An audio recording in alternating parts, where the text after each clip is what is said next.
Presiden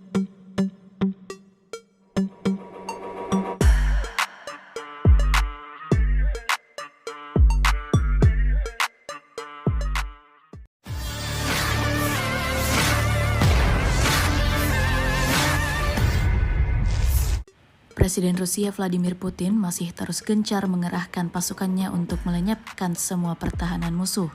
Terbaru sebuah rekaman yang ramai beredar di media sosial Telegram pada Kamis 18 Januari 2024.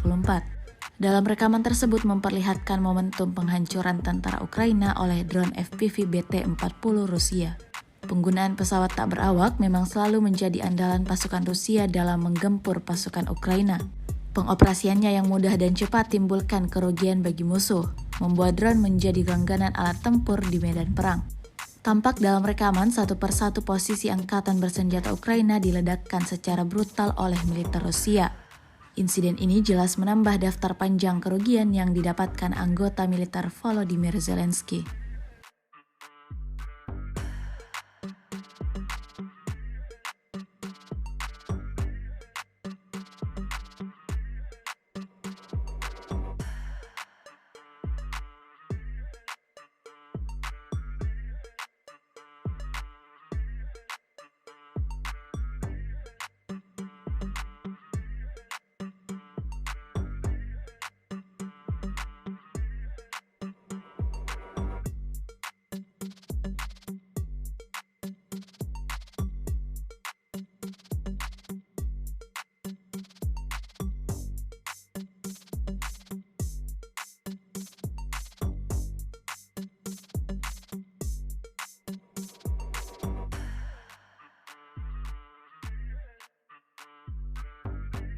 Download Tribun X sekarang, menghadirkan lokal menjadi Indonesia.